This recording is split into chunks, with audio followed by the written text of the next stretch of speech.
In today's video, we're going over exercise progressions after hamstring strain injuries. Oh.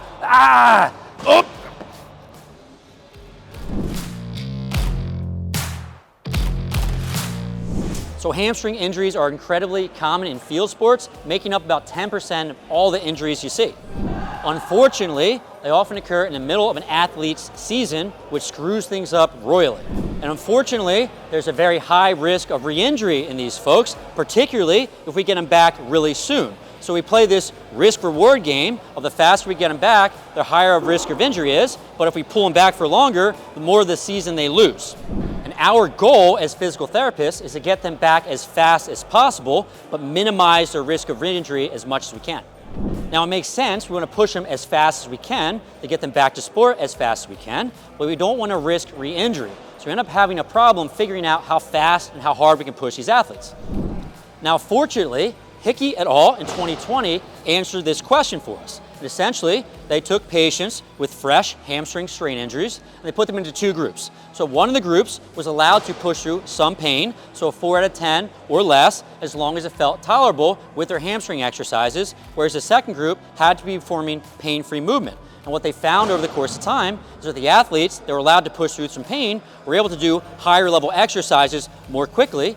And what's really nice is that the group that was able to push through some pain, on average, had a longer fascicle length of their hamstrings, as well as greater strength, both beneficial for reducing re-injury rates in the future.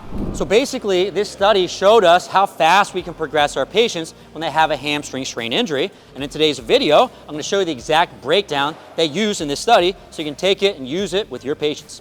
What's going on, guys? My name is Dan from fitnesspainfree.com. I'm a physical therapist and a strength coach. We've helped to make thousands of incredible coaches and clinicians through online courses, communities, and mentoring programs. The goal of today's video is to make you 1% better. So on the patient's first visit after a hamstring strain injury, they're given a series of initial exercises, and if they tolerated those exercises well, with a 4 out of 10 pain, if the exercise felt tolerable or was less than a 4 out of 10, they're advanced to harder exercises. So the initial ones they were given were first a longer lever glute bridge. So essentially we're doing a glute bridge, but your feet are going to be out a little further. And what this does is it targets the hamstrings a little bit more. So go ahead and do a few reps of these for me. Great. And then coming down, take a breather. Next exercise was a basic 45-degree back extension. So I have Johnny here on the 45-degree, trying to keep a little more neutral in the spine. Yep, going down, a little bit of stretch, come right back up again. Now what I will say about the 45-degree back extension is that oftentimes athletes don't have that full range of motion in this without pain. So in this study, the patient didn't have full range of motion within those pain parameters. They weren't allowed to advance.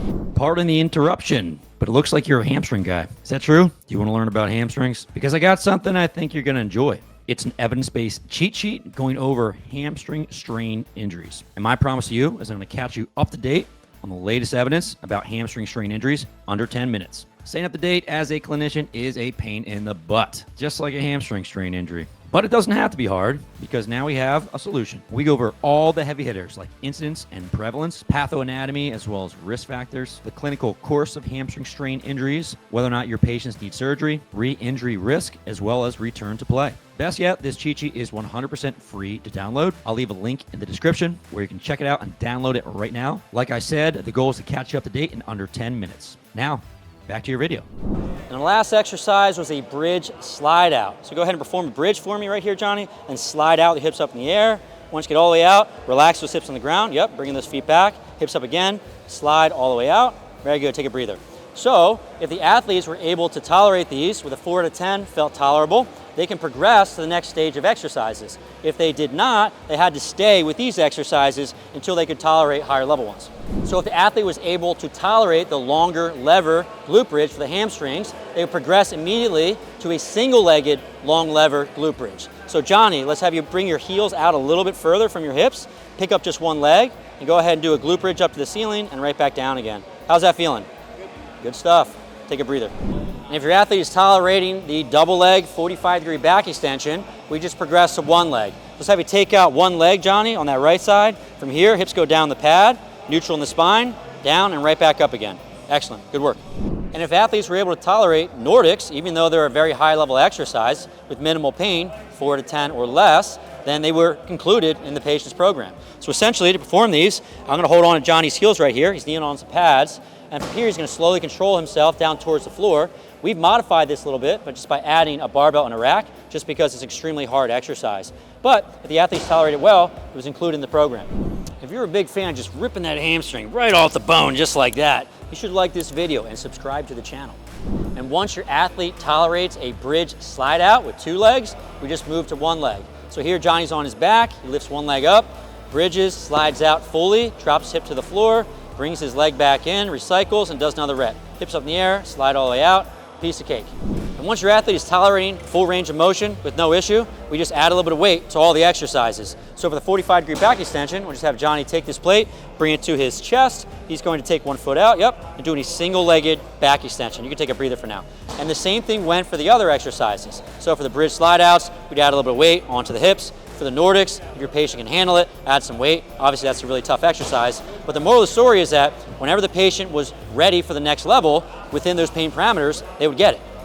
So just to summarize, when you have a patient that comes through the door with a hamstring strain injury, we can use this progression of exercises, starting from easy, working to the hardest level, and essentially, any exercise that's going to be a 4 out of 10 or less and feels tolerable to the athlete is going to be the exercises they should choose, right? And as they progress over the course of time, so when they come in for the second visit, if they can tolerate that next level exercise, then we give it to them. So it takes out all of the guesswork in terms of what you're supposed to be giving that athlete for that day.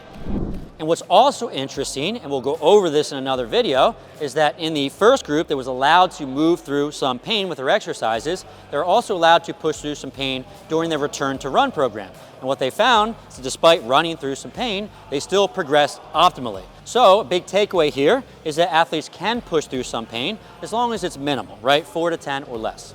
So now you have a good exercise progression for the hamstrings. You might want to have a progression for the other side of the thigh, the quads. Well, we have a video for you. I'm gonna leave it right in the corner, right by Johnny's head. Go ahead and click on that. I'll go over my favorite quad exercises for you.